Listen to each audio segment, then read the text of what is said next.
Annie, thank you. We want to get right to ABC News now as President Donald Trump is announcing those tariffs. Let's go right to the Rose Garden and our coverage from ABC News. Expected to unveil these new tariffs targeting many of America's trade partners. The president's cabinet and Republican leaders are attending the event right there in the Rose Garden. The White House has said the new tariffs will take effect immediately. The administration has given no real indication about the scope of the tariffs before this moment, percentages or the countries being targeted. Just this morning, a senior administration official telling ABC News, quote, "It's still all very fluid." It's believed to be an aggressive plan here, which will include tariffs on some of America's closest allies. Thank you very much. Let's listen to the president. Thank you. Nice crowd. What a good-looking group of people. Well, we have some very, very good news today, and a lot of good things are happening for our country. Please sit down. My fellow Americans, this is Liberation Day, waiting for a long time. April 2nd, 2025 will forever be remembered as the day American industry was reborn, the day America's destiny was reclaimed, and the day that we began to make America wealthy again. We're going to make it wealthy, good and wealthy. For decades, our country has been looted, pillaged, raped, and plundered by nations near and far, both friend and foe alike. American steel workers, auto workers, farmers, and skilled craftsmen. We have a lot of them here with us today. They really suffered gravely. They watched in anguish as foreign leaders have stolen our jobs, foreign cheaters have ransacked our factories, and foreign scavengers have torn apart our once beautiful American dream. We had an American dream that you don't hear so much about. You did 4 years ago. And you are now, but you don't too often, and for many years and decades even, you didn't hear too much about. Our country and its taxpayers have been ripped off for more than 50 years, but it is not going to happen anymore. It's not going to happen. In a few moments, I will sign a historic executive order instituting reciprocal tariffs on countries throughout the world. Reciprocal, that means they do it to us and we do it to them. Very simple, can't get any simpler than that. This is one of the most important days, in my opinion, in American history. It's our declaration of economic independence. For years, hardworking American citizens were forced to sit on the sidelines as other nations got rich and powerful, much of it at our expense. But now it's our turn to prosper, and in so doing, use trillions and trillions of dollars to reduce our taxes and pay down our national debt, and it'll all happen very quickly. With today's action, we are finally going to be able to make America great again, greater than ever before.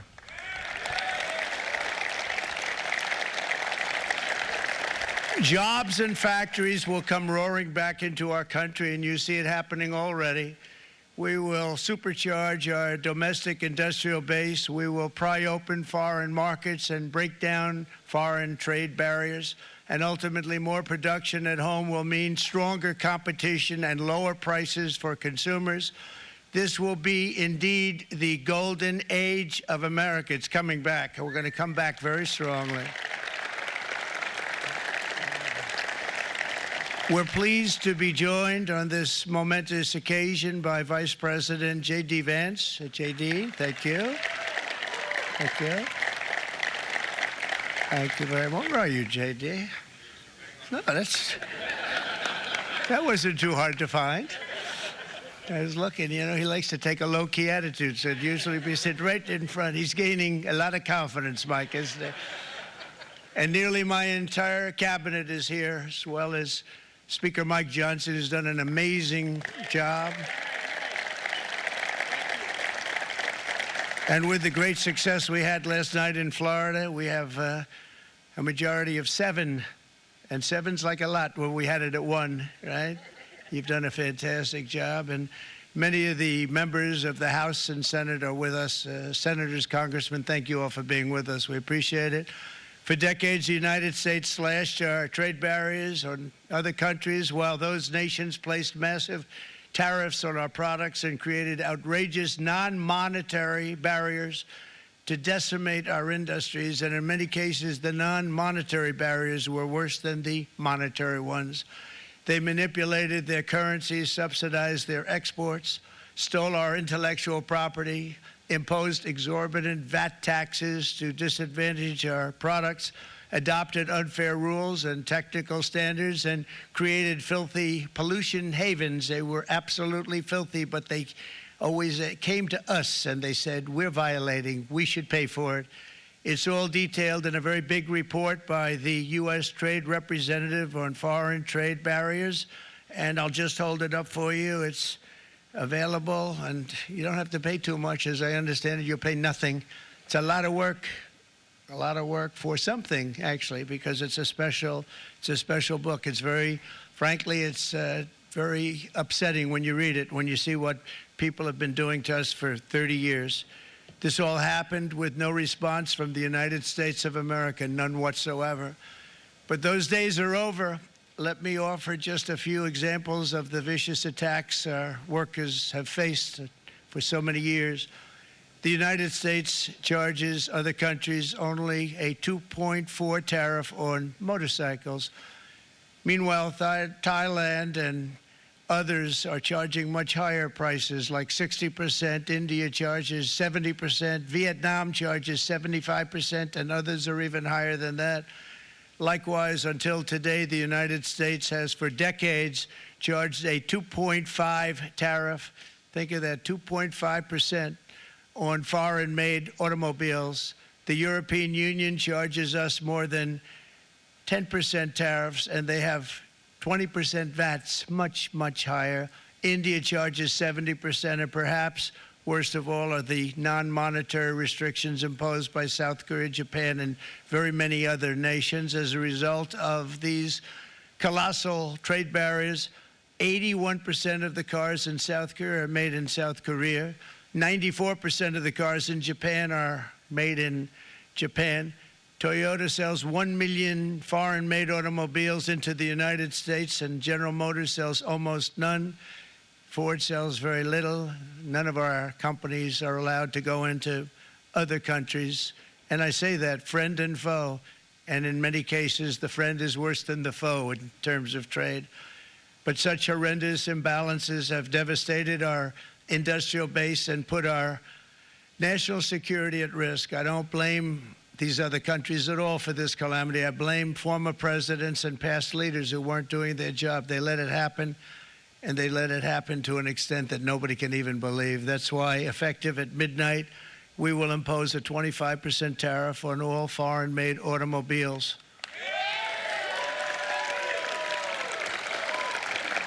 Thank you. Brian, I'd like to have you come up here for a second, okay? I just see him sitting. He's been a fan of ours, and he understands this business a lot better than the economists, a lot better than anybody. Brian, say a few words, please, would you? Thank you, Mr. Thank you. President. It's a great honor to have you. Thanks. Thank you, Mr. President. I grew up just north of Detroit, Michigan, in Macomb County, known as the home of the Reagan Democrats. My first vote for president was for Ronald Reagan. I thought that was going to be the best president I ever saw in my lifetime until Donald J. Trump came along.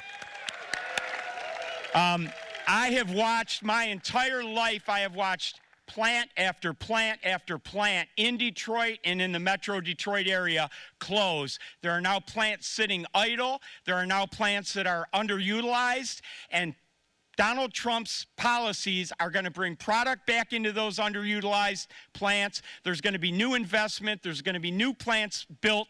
And the UAW members, and I brought 20 of them with me, they're sitting right over here. We support Donald Trump's policies on tariffs 100%. So, Mr. President, we can't thank you enough. And in 6 months or a year, we're going to begin to see the benefits. I can't wait to see what's happening 3 or 4 years down the road. Thank you, Mr. President. Thank you so much. Thank you. What a great guy. He got it right from the beginning. He got it before almost anybody else. This group over there, they got it too. And you know, we won the state of Michigan. We won almost all of them, but we won Michigan by a lot, and I want to just thank you all. The auto workers were fantastic. The Teamsters were fantastic. Everyone was Pretty good, I will tell you. Thank you very much. I appreciate it. You're going to be very happy very soon. And you probably see what's happening with all of the, not only car companies, but car companies in particular. You see it with all of the ones they're moving, they're announcing day in, day out. You're seeing it. Nobody's ever seen anything like that. With today's actions, we're also standing up for our great farmers and ranchers who are brutalized by nations all over the world. Brutalized. Canada, by the way, imposes a 250 to 300% tariff on many of our dairy products. They do the first can of milk. They do the first little carton of milk at a very low price, but after that it gets bad, and then it gets up to 275, 300%. So when they're figuring what's Canada charging, they say, oh, about 2%, 3%. But take a look at what happens down the road. When you look a little bit, it's not a pretty picture, and we don't like it, and it's not fair. It's not fair to our farmers. It's not fair to our country. And with countries like Canada, you know, we subsidize a lot of countries and keep them going and keep them in business. In the case of Mexico, it's $300 billion a year. In the case of Canada, it's close to $200 billion a year. And I say, why are we doing this? Why are we doing this? I mean, at what point do we say, you got to work for yourselves, and you got to, this is why we have the big deficits. This is why we have that amount of debt that's been placed on our heads over the last number of years, and we're really not taking it anymore. Through non-tariff barriers, the European Union bans imports of most American poultry. You understand? They say, we want to send you our cars, we want to send you everything, but we're not going to take anything that you have. Australia bans, and they're wonderful people and wonderful everything, but they ban American beef, yet we imported $3 billion of Australian beef from them just last year alone. They won't take any of our beef. They don't want it because they don't want it to affect their farmers. And you know what? I don't blame them, but we're doing the same thing right now, starting about midnight tonight, I would say. And China charges American rice farmers an overquota, it's called, a tariff rate of 65%. South Korea charges 50%. Actually, they charge different, from 50% to 513%. And Japan, our friend, charges us 700%. But that's because they don't want us selling rice, another thing. Who can blame them, Madam Secretary? Agriculture, great job you did on eggs, by the way. The egg prices came down 50%. You got them down 50%. Once we got involved, they were going through the sky. The egg prices, they were going through the sky, and you did a fantastic job. Now we have lots of eggs, and they're much cheaper, down about 59% now, and they're going down further. We charge 2.8% for so many things that other countries are charging 200%, 300%, and 400% for. If imposing tariffs and protective barriers made nations poor, then every country on earth would be racing to eliminate these policies, and China would be the first on line. They run a very strong country, but they're not first in line, and the American people are paying a very big price. From 1789 to 1913, we were a tariff-backed nation, and the United States was proportionately the wealthiest it has ever been. So wealthy, in fact, that in the 1880s, they established a commission to decide what they were going to do with the vast sums of money they were collecting. We were collecting so much money so fast, we didn't know what to do with it. Isn't that a nice problem to have? What do you think, Marco? Good problem? Marco would love that problem. But we don't have that problem anymore, but we're not going to have it very much longer, I will tell you. But they collected so much money, they actually formed a commission to determine what they were going to do with the money, who they were going to give it to, and how much. Then in 1913, for reasons unknown to mankind, they established the income tax so that citizens, rather than foreign countries, would start paying the money necessary to run our government. Then in 1929, it all came to a very abrupt end with the Great Depression, and it would have never happened if they had stayed with the tariff policy. It would have been a much different story. They tried to bring back tariffs to save our country, but it was gone. It was gone. It was too late. Nothing could have been done. It took years and years to get out of that depression, far longer than even FDR had that office right over there for a long period of time. The ramp system, that's rather intricate, was built because of him, and every time you walk up, you think of him, and he did a great job in many ways, but it lasted long beyond his terms, as you know. But it's not too late any longer, and we're going to start being smart, and we're going to start being very wealthy again. We're going to be wealthy as a country because they've taken so much of our wealth away from us. We're not going to let that happen. We truly can be very wealthy. We can be so much wealthier than any country. It's not even believable, but we're getting smart. Nearly a century later, in the face of unrelenting economic warfare, the United States can no longer continue with a policy of unilateral economic surrender. We cannot pay the deficits of Canada, Mexico, and so many other countries. We used to do it. We can't do it anymore. We take care of countries all over the world. We pay for their military. We pay for everything they have to pay. And then when you want to cut back a little bit, they get upset that you're not taking care of them any longer. But we have to take care of our people, and we're going to take care of our people first. And I'm sorry to say that.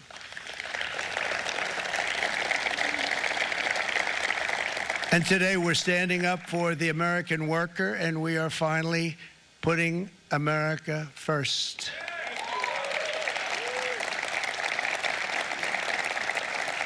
In Sleepy Joe Biden's last year in office, the United States hemorrhaged 100,000 manufacturing jobs, and the number was going through the roof at levels never seen before. And our trade deficit reached a record $1.2 trillion, which is unheard of. Since the beginning of NAFTA, the worst trade deal ever made. It was a horror show. I was able to terminate it. They all said you'd never be able to get it out. We had to get approval from Congress to get it terminated. We had to live with that deal. It was the worst trade deal ever made by far. But since the very beginning of NAFTA, our country lost 90,000 factories. Think of what that is, 90,000. Think about putting a map up and putting text on it. You wouldn't have enough room. 90,000. I said, is that possible? We had it checked 4 different times, and it was actually somewhat higher than that. And 5 million manufacturing jobs were lost while racking up trade deficits of $19 trillion.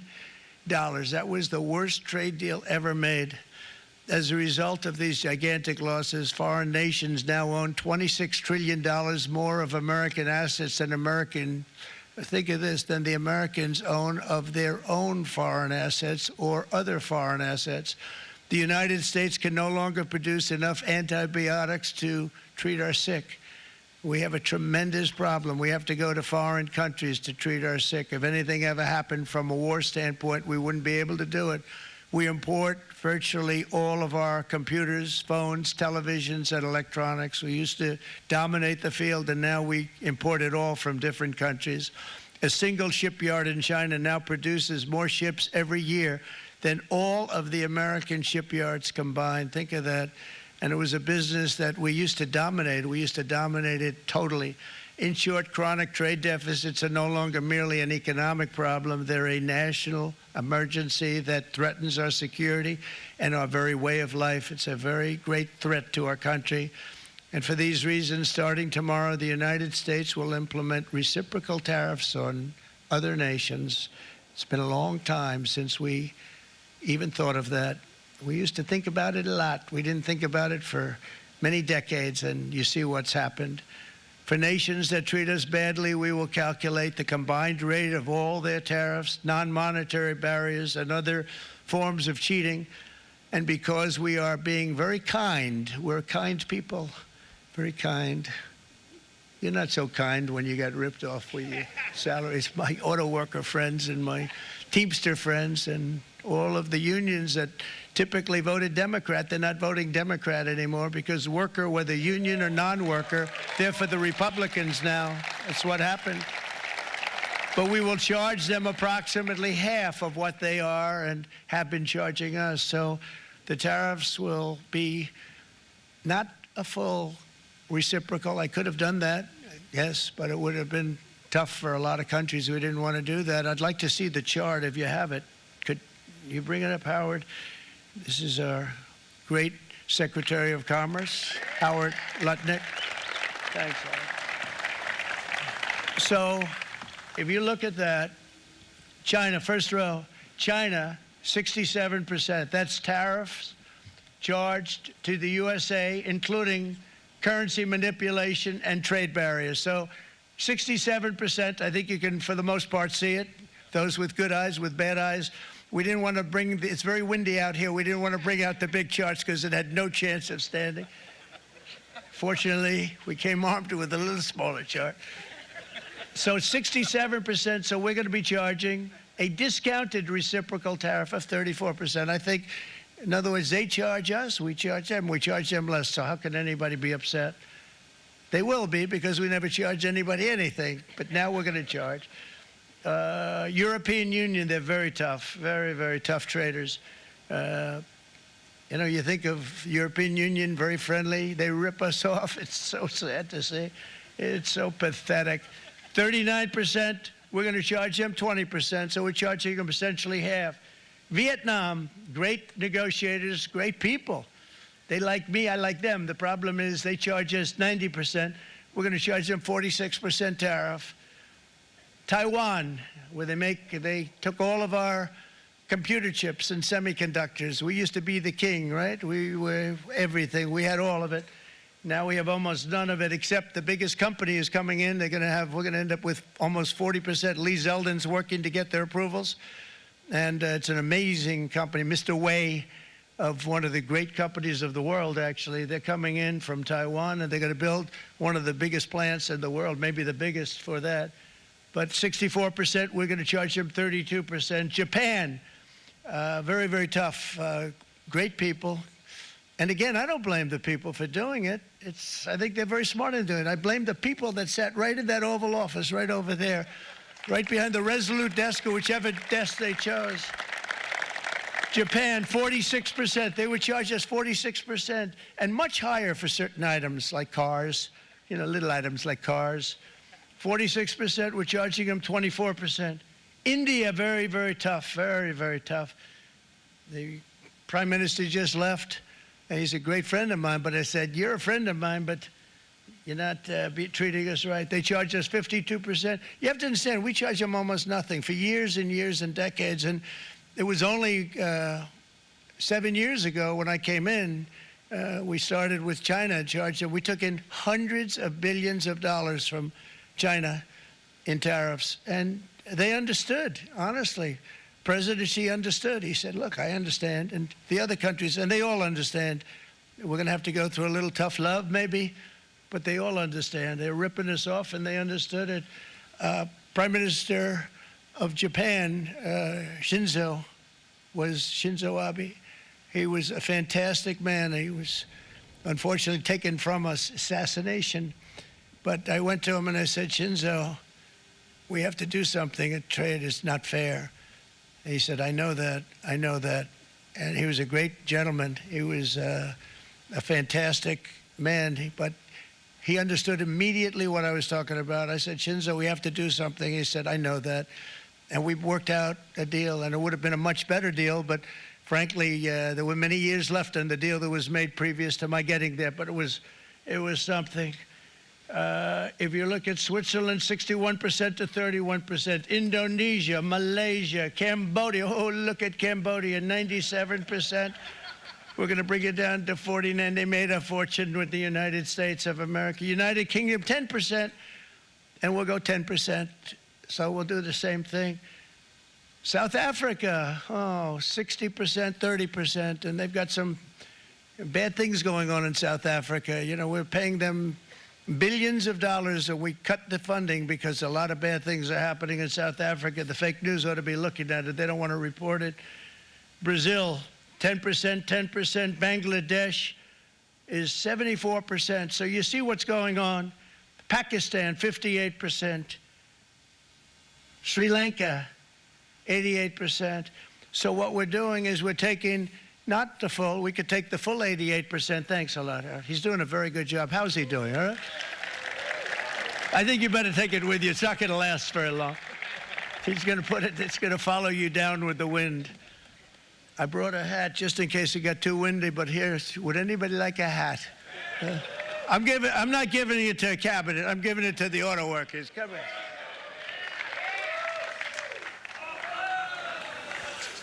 Thank you, fellas. Get it. That's it. That's it. They deserve it more than our cabinet. Our cabinet has plenty of hats. But you see the numbers. The numbers are so disproportionate. They're so unfair. At the same time, we will establish a minimum baseline tariff of 10%. You notice that on the chart? And that'll be on other countries to help rebuild our economy and to prevent cheating. So we're going to have a minimum of cheating, and we're going to be very severe on the people that at the gate that watch the tariffs and watch the product coming in, because there's been a lot of bad things happening at the gate because the money is so enormous that you're talking about. There's never been probably anything like it in terms of the enormity, and there are a lot of bad things happen at the people that do the check-in, and they're looking at 10-year jail sentences if they do play. We're going to treat them so good, but if they cheat, the repercussions are going to be extremely strong. Foreign nations will finally be asked to pay for the privilege of access to our market, the biggest market in the world. We're right now the biggest market in the world. We had a great country 4 years ago in terms of the economics. We were doubling up on China. We were doing so well. Nobody was going to catch us, but so much of it slipped away over the last 4 years under Biden. I campaigned on this policy throughout last year, and today that promise was made, and it was also a promise, as you know, that was kept. Promises made, promises kept. To any company that objects to our common sense reciprocal tariffs, again, reciprocal, back and forth, back and forth. And I call this kind reciprocal. This is not full reciprocal. This is kind reciprocal.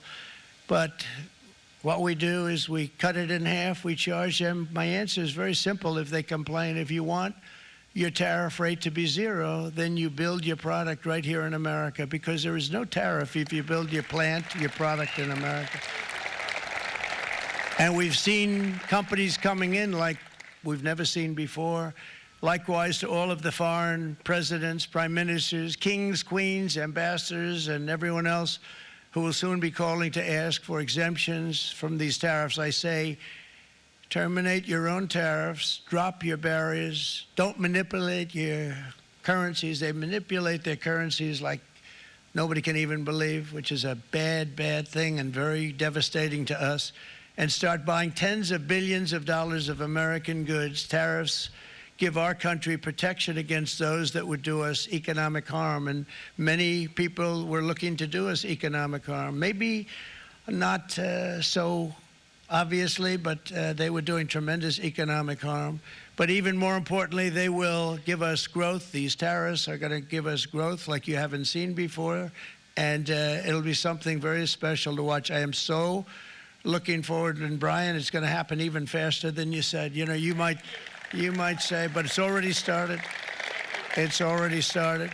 Work's already begun on plants all around the country, and you see that as before. These are big, rich companies. We have $61 billion started on a big plant going up. It's going to be announced over the next 2 days, and they already started work. Many of these the biggest companies in the world, they've committed to build, build, build. We're going to build, build, build, sir.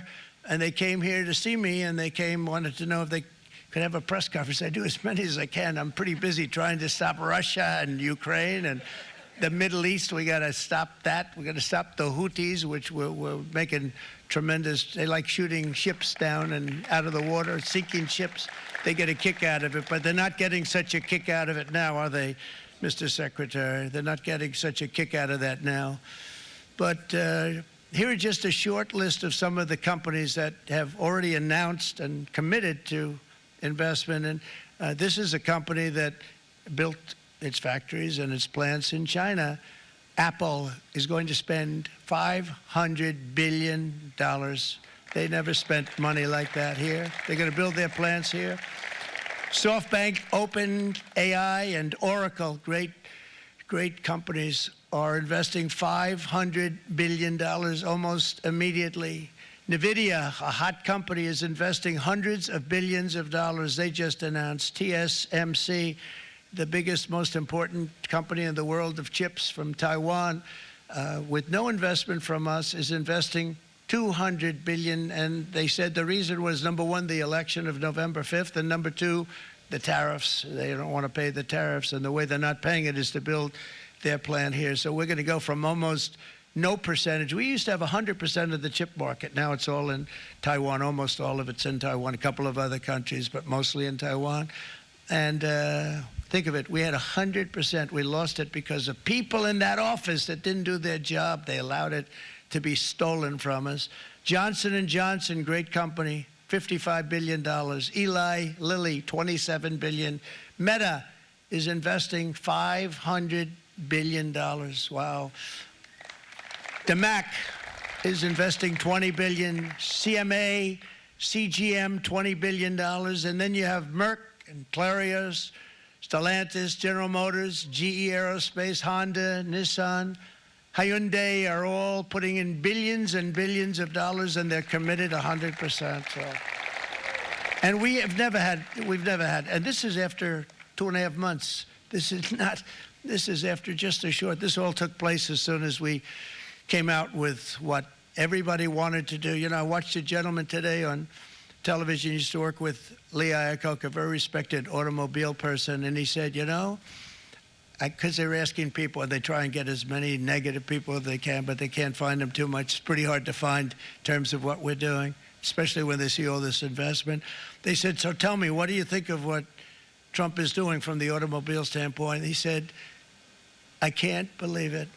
Somebody is finally, he's an older guy, real pro, really top guy, with Lee Iacocca. He said, I never thought I'd see the day when this would happen, where somebody had the courage to go and do what has to be done. This is transforming our nation. Our entire nation is going to be transformed, not only with the cars, but on every single other item that's built. We're going to become an industrial powerhouse. And he said that so beautifully today. In fact, I'm going to find out, I'm going to get a tape, and Bruce, I'm going to get that tape, and I'm going to send it to you out in Long Island, and you're going to play it for the people. And all your union workers and your non-union workers out there, you got a pretty even split. But we have, so far, it looks like we're going to have about $6 trillion of investments, and you wouldn't do that in years in this country over the last number of years. $6 trillion, and that's going to be much higher by the end of the year. And think of what $6 trillion is. You wouldn't have even a small percentage of that under this other system. We're going to be an entirely different country, and it's going to be fantastic for the workers. It's going to be fantastic for everyone. There will never have been a transformation of a country like the transformation that's already happening in the United States of America. It's an incredible thing to watch, and it's incredible to meet with the top people, people that you read about, very wealthy people, or people that are great managers and executives and presidents of big public companies, and to watch the enthusiasm they have now that they didn't have. They gave up on our country. They went to foreign countries and they built. Companies are pouring into our country at levels never seen before, with jobs and money to follow, and it's really beautiful. In the coming days, there will be complaints from the globalists and the outsourcers and special interests and the fake news. Always, the fake news will always complain. But never forget, every prediction our opponents made about trade for the last 30 years has been proven totally wrong. They were wrong about NAFTA. They were wrong about China.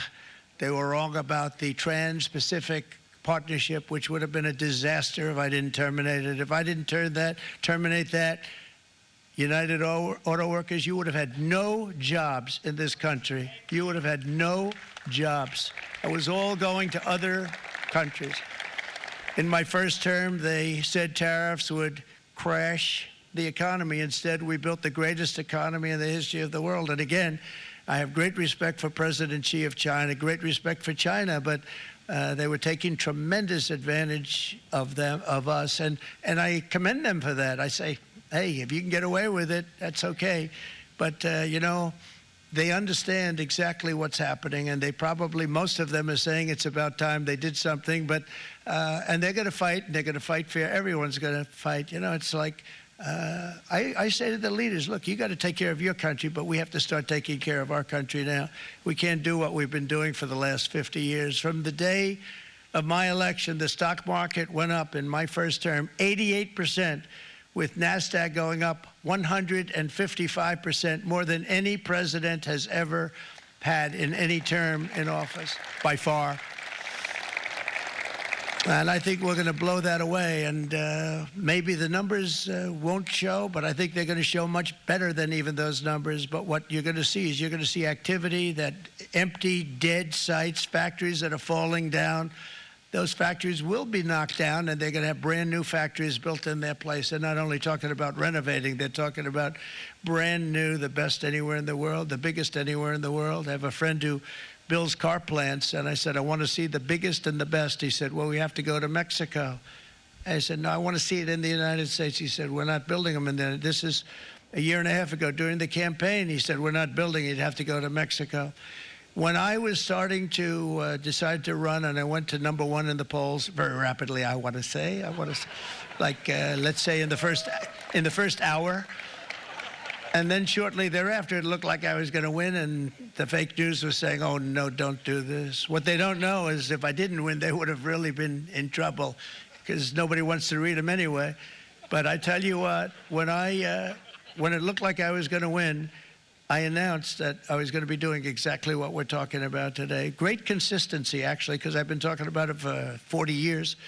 But because I saw what was happening 40 years ago. If you look at my old speeches when I was young, very handsome, my old speeches, and that people would say I'd be on a television show, I'd be talking about how we were being ripped off by these countries. I mean, nothing changes very much. The only thing that changed were the countries, but nothing really changes. But it's why it's such an honor. It's such an honor to be finally able to do this. If you look at China, I took in hundreds of billions of dollars in my term, hundreds of billions. They never paid 10 cents to any other president, and yet they paid hundreds of billions, so much so that Biden couldn't do anything. They wanted to try and terminate it because he had a very special relationship with China. You know what the relationship was? He had a special relationship. But the numbers were so big, that they couldn't do it. So they did ease it up. They did things that they shouldn't have done. They made it a lot more comfortable for them, but they couldn't do it because the numbers were hundreds of billions of dollars, and I did that. And we were on our way to doing something like incredible. And then we had a very bad election happen, a very bad election. A lot of bad things happened. So when I said we got to do it again, I said we have to make it too big to rig. And we made it too big to rig, and we won in records. And it was a monumental win. And it was such an honor to see so many of you, like Brian and your friends, here with us to celebrate, and to more importantly celebrate what we're doing, because that wouldn't be a full celebration if we didn't do this, because this will be an entirely different country in a short period of time. It'll be something the whole world will be talking about it. The critics made the very tired predictions earlier this year, but in February, core inflation dropped to the lowest rate in 4 years, and the price of eggs, as you know, just in a month and a half, we were there for 4 weeks, and the first week I got blamed for eggs. I said, I just got here. They said eggs have gone up at like 250%, and you can't get eggs, and they were going crazy. And I said, I just got here. And then we got to work on eggs, and we got to work on everything. And our great Secretary of Agriculture, you did a fantastic job, Brooke Rollins. She did a fantastic job. And as I said before, the price of eggs dropped now 59%, and they're going down more, and the availability is fantastic. They were saying that for Easter, please don't use eggs. Could you use plastic eggs? I said, we don't want to do that. We want to, and you really came through. It's an amazing job. Thank you very much, Brooke. You did great. But likewise, an old-fashioned term that we use, groceries. I used it in the campaign. It's such an old-fashioned term, but a beautiful term, groceries. It sort of says a bag with different things in it. Groceries went through the roof, and I campaigned on that. I talked about the word groceries for a lot, and energy costs now are down. Groceries are down. Gasoline is way under $3, and people are beginning to be able to buy things and live again. We brought prices way down. We created 10,000 already in a few weeks, new manufacturing jobs. And it was that took place in 1 month, numbers that they haven't seen in a long time. We had virtually no inflation under my term. We had virtually no inflation for 4 years, but after transitioning over to Sleepy Joe, it went from almost non-existent to the highest in the history of our country. They had the highest inflation in the history of our country, brought up by energy and bad spending and bad policy, and a lot of bad things happened. How about allowing millions and millions and millions of people to pour into our country with open borders, where it's so sad to see even now, and I see our great secretary you have done. Stand up, please, Christy. Stand up. Christy Noem and Tom Homan. These people are doing a great job, but gotten them out in records. We have problems with judges that don't want them to go out. They want Tren de Aragua, and they want MS-13, the most vicious gangs ever. Nobody's ever seen anything like it. Absolute killer gangs. They kill people. They don't even think about it. And we put them out, and we have judges now, radical left judges that they don't want them to go out. They want them to even be brought back. Let's bring them back. You've done a fantastic job, and please thank everybody. Homeland Security, thank everybody. Appreciate it. And we now have a border that's the best border that we've ever had, even better than it was my first term. My first term we did good, but this one we really specialized in. We've done really well. And we had records then. We had the best, safest border 4 years ago. We had the best border there ever was. And now we have, you've actually matched it and done even better. And we're going to get it down the right way. And we want people, by the way, to come into our country, but we want to come in through a legal process. We want them to come in legally. We need more people. We need people to run these plants and to help the auto workers and the Teamsters and the non-union people and everybody else. But we need people and the farmers. And we're going to let people come in, but they want to come in. We want them to come in legally. They have to have the capability of loving our country, not people that hate our country. We don't want them in our country. And now we're going to pass the largest tax cuts in American history, and that's where we're relying on Mike and John Thune. And we will not cut Social Security, Medicare, or Medicaid benefits, and the Democrats will, because if they got in, the entire economy would collapse. This country is heading for a collapse under the people that stick in. By the way, for the cars, we're asking for an interest deduction on a loan. So if you build the car, only in America we do it, Brian. If the car's not built in America, you don't get the interest rate deduction. But if you build the car in America, if you buy a car, if it's built in America, then you get an interest rate deduction, tax deduction, and that's a big thing. That's going to be a big thing. I think that's going to pay for itself very quickly, that deduction. Never happened. We've never had anything like that before. Somebody said, where do you get the idea? Because it's so basic. You would think that would have happened a long time ago. It never did, and I'm very happy it didn't, because now I can say that was my idea. But we're going to get us closer to the debt extension. We have to get the debt extension passed, and I know you're going to be able to do that, Mike, and it's very important that you do that.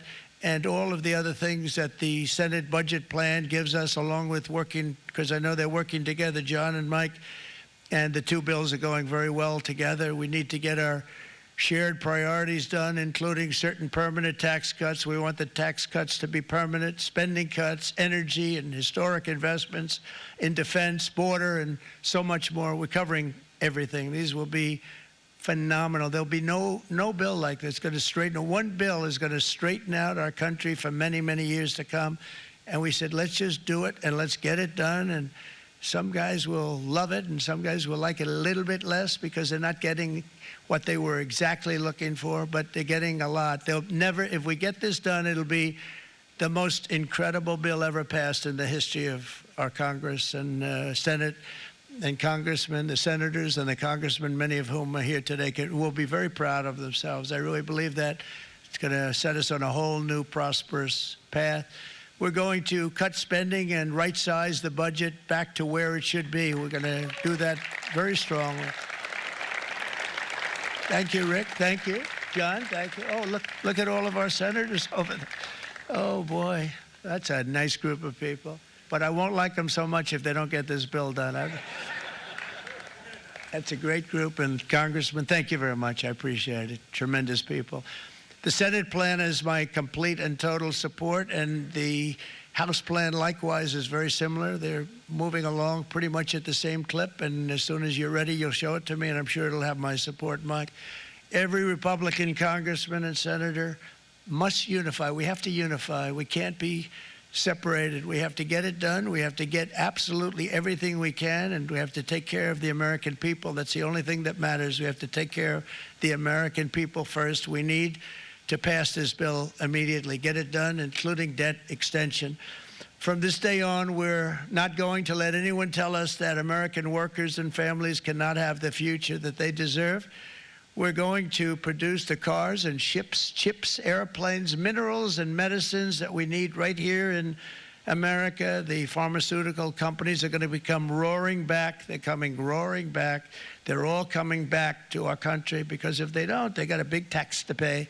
And if they do, I'll be very happy, and you're going to be very happy, and you're going to be very safe. We're going to build our future with American hands, with American heart, American steel, and we're going to build it with American pride like we used to. We're approaching our 100th day as president, and have been given credit by a lot of people, actually, even some of the fake news. Can you believe it? Which in this case hopefully isn't fake, for having done more in that time than any other administration in the history of our country in the first 100 days. I think we've had an amazing, in terms of what we've done, what we've gotten accomplished. I'd like to see if we can get that war ended and another war from not starting in the Middle East. We have to get Russia. They're losing 2,000 on average, 2,500 people a day, young people, soldiers, Russian. Think of that. 2,500 through some days, but on average, probably over about a 1 week period, it's 2,712, they say. They're losing those soldiers. They're dying. They're being decimated. And they're not from our country, but they're from other countries. But they're human beings. They're from Russia. They're from Ukraine in this period, most of them. And we're going to get it stopped. It's a senseless war that would have never happened if I was president, and it shouldn't be allowed to go on. And I think we're being given good cooperation by Russia and by Ukraine, but we have to get it stopped. It's humanity. It's humanity. It's a terrible thing. This will be a very big moment. I think you're going to remember today. It's going to be a free nation that we're dealing with. We're going to have a very free and beautiful nation. It's going to be Liberation Day in America, and it's going to be a day that hopefully you're going to look back in years to come and you're going to say, you know, he was right. This has turned out to be one of the most important days in the history of our country. God bless you, and God bless America. Thank you, everybody. Thank you very much. So there you have it, President Trump in the Rose Garden at the White House on what he has dubbed Liberation Day. When it comes to the economy, he has announced reciprocal tariffs against countries all over the world. He has said basically what we are going to do is reciprocal tariffs charge countries what they charge us to sell our products in their countries, and instead of charging them exactly what they charge us, in his words, and we have to take his numbers for what they are at this moment, that the U.S. will charge half as much as what other countries are doing for us. And he gave a litany of examples. He said China, and this is the number calculated by the White House, they charge 67% in tariffs on American goods and other charges. So the U.S. will now charge 34%. The EU, our allies, he says they rip us off. He says they charge about 39% in tariffs and other charges. We will charge them now about half that, 20%. It went down the list of a number of countries. He said Vietnam, our allies, he said, I like them, but they charge us 90%. We'll charge them about half that at about 40% for items coming here. He said for the rest of the countries that he did not list actual numbers for, there'll be a broad baseline of a 10% reciprocal tariff on any products that they're trying to send to the U.S. to sell here. And of course, we know U.S. businesses then pick up those costs here. And then many economists, of course, have said over a period of many weeks here that then those costs are passed on to the consumer. As he signs this into law, I want to bring in our chief business correspondent, Rebecca Jarvis, tracking this with me right here at the desk in New York. And Rebecca, again, a bottom line of 10% reciprocal tariffs on all countries, and he listed specific numbers for China, the EU, Vietnam, Taiwan, Japan, India, and went down a number of other countries. It would seem, because these numbers are sort of differing from country to country, that there might be some wiggle room here moving forward. Well, the negotiation that could happen going forward is certainly on the table here, and he even sort of opened the door to that as he was talking to the audience there, saying we can have conversations with these foreign countries. But the big headline here is that this is based on the White House's math, but these are very high numbers. A 34% tariff on China, a 20% tariff on the EU, 26% on India, and that 10% minimum, that's not insignificant. Let's go to Rachel Scott right there in the Rose Garden. Rachel, the temperature there in the garden, she's standing by for us momentarily. Mary Bruce is on the other side of the White House. Mary, as Rebecca says, these are historic tariffs not seen at this level, at quick math here, since the early 1900s. This would be an extraordinary shift, and we did not hear a lot from the president about any immediate impact on the American consumer, the customer who goes to the grocery store, the mall, the auto lot to buy a car. We didn't hear a lot of detail about what the initial impact could be here. No, we didn't. Look, the president is adamant that these tariffs are going to boost the U.S. economy, that it's going to spur a renaissance in American manufacturing. But economists have warned that that takes time, that it could be months or even years to boost production on American soil. And in the meantime, they say American consumers are going to bear the brunt of this, that costs are going to skyrocket. The president didn't touch on that in these lengthy remarks. Now, in the past, he has said that Americans should be braced for some short-term pain. The question is, how long is that pain going to last? And when pressed on that, in recent days, the White House has said simply that Americans need to trust the president and have faith. David.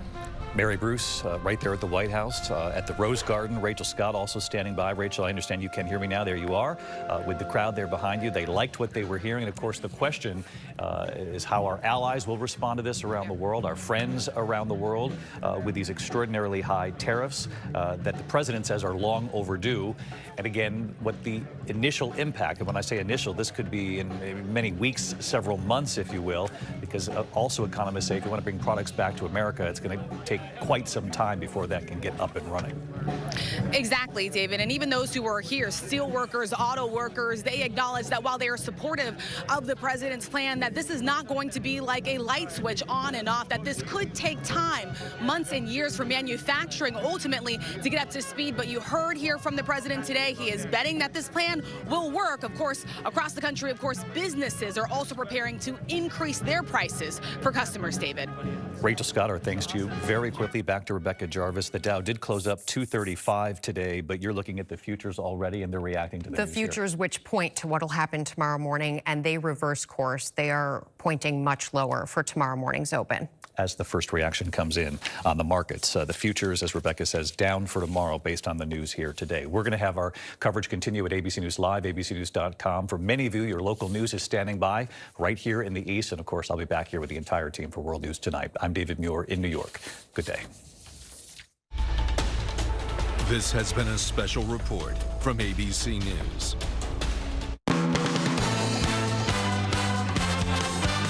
Action News, Philadelphia's leading news program, with meteorologists Cecily Tynan, Alicia Vitarelli, Shari Williams, and Rick Williams. Less than an hour ago, President Trump announced sweeping new tariffs on dozens of countries. Surrounded by American flags in the Rose Garden, Trump made his case for what he called making America wealthy again. It is Wednesday night. Shari's off. Christian